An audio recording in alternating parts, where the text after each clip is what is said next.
In Jujutsu Kaisen, there are quite a not so small number of sorcerers who aren't really functioning at their full potential. There are obviously reasons why these sorcerers aren't at their best, but because of these sorcerers' lack of proficiency in their Jujutsu techniques, most of them are now deceased or rendered incapable of fighting. So why don't we go over the few who still exist? Megumi Fushiguro is obviously one that comes to mind. I mean, he's been dubbed Potential Man. In as much as Megumi has a whole lot of potential, unlike most of the other characters I'll be considering for this list, Megumi doesn't have someone to use as a model, so it's not as easy for him to improve. Granted, Megumi has Gojo as his sensei, but his and Gojo's techniques are pretty different, whereas the sorcerers I really want to consider for this are sorcerers who have a technique that a superior sorcerer can teach them how to hone or at least better utilize. A good example can be seen with Kenny and Geto, but the thing is those two are deceased, so we can't exactly go over them, but you get the gist. You see, Kenjaku utilized Geto's cost manipulation far better than Geto himself ever really did.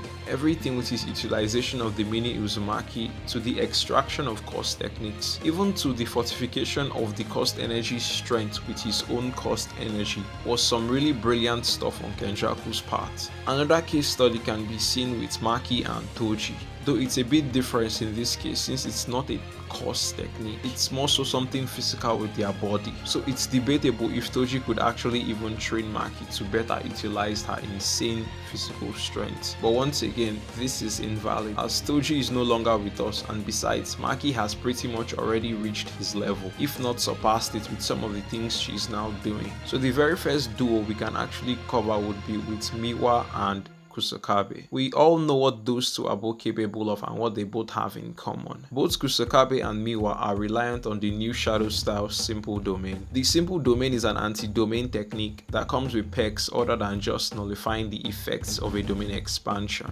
and Kusakabe is known to be the best when it comes to the utilization of these perks. Kusakabe, much like Miwa, does not have a cost technique, but his utilization of the Simple Domain makes him a grade 1 sorcerer. Not even just any grade 1 sorcerer, but he's even considered to be one of the strongest. He's even stated to be the strongest under the condition that we don't count sorcerers from any of the big 3 clans. Though Kusakabe and Miwa seem to have similar skill sets, why is Miwa only grade 3 and Kusakabe grade 1? Well, that's because Miwa hasn't honed the Simple Domain as much as Kusakabe has. Kusakabe's use of the Simple Domain has been stated to be unconventional. Though it's a unique way of utilizing the Simple Domain, I doubt it's one that can't be taught. Miwa is still very much active in this story, and though at this point it seems unlikely that she has much to offer, it would be pretty cool if she became active once more. In case you don't know, after the events of Shibuya, Miwa's binding vow took immediate effect. The binding vow she made when she struck Kenjaku was intended to give her all the strength she would need. In exchange,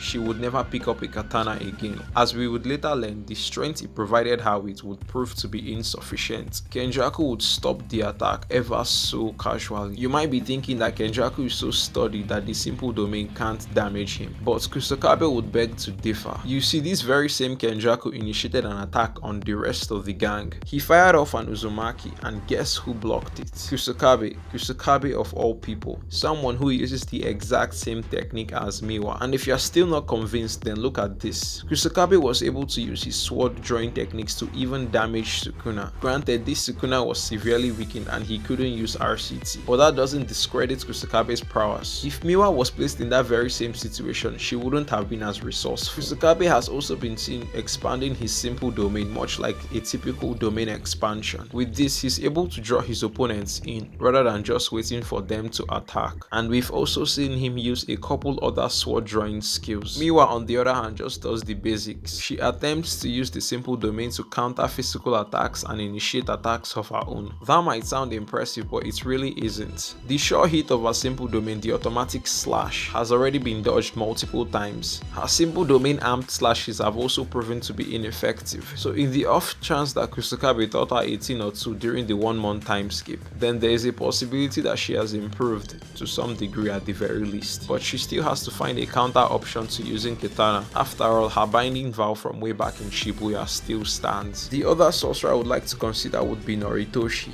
and technically Yuji to some degree. Those two both have blood manipulation, but they are nowhere near Choso when it comes to proficiency with the technique. We don't really have to go that deep really into it with Yuji because he's new to the technique, but the same cannot be said with Noritoshi. Noritoshi is not only the son of the clan head, but he's also someone who's had blood manipulation for probably all his life. Despite that fact, he's nowhere near Choso's level. Noritoshi is only seen using the basics of the technique. He coats his arrows in blood. He's capable of using blood manipulation for binding and sealing, and then we've seen him use shape control to pull off attacks like slicing exorcism. We've also seen Noritoshi use the piercing blood, convergence being the most powerful subset the technique has to offer. If we grant Noritoshi the benefit of doubt, if we say Noritoshi doesn't know of the existence of Supernova and a lot of the others that Choso utilizes, that isn't still enough to grant him merit when it comes to using the technique. You see, Noritoshi's piercing blood just pales in comparison to that of Choso's. When Noritoshi used the attack against Hanami, it barely damaged him, but when Choso used it against Yuji Uraume and subsequently against Kenjaku, we see those three severely damaged. Kenjaku and Uraume had to resort to using RCT, but something RCT couldn't take care of was the poison that resulted from the clash. Beyond that, let's just say Choso seems to be far more versatile and creative with the technique, and then after his awakening, the gap between those two would only widen. In Choso's fight with Kenjaku, he awakened to the blood techniques of his other two brothers, thus he gained Wing King. Granted, it's not like Noritoshi has been stagnant all this while. I mean, Noritoshi did prove to be useful when he made his comeback against Naoya, but he could have done a bit more. Things would have gotten very interesting, especially with the 1 month time.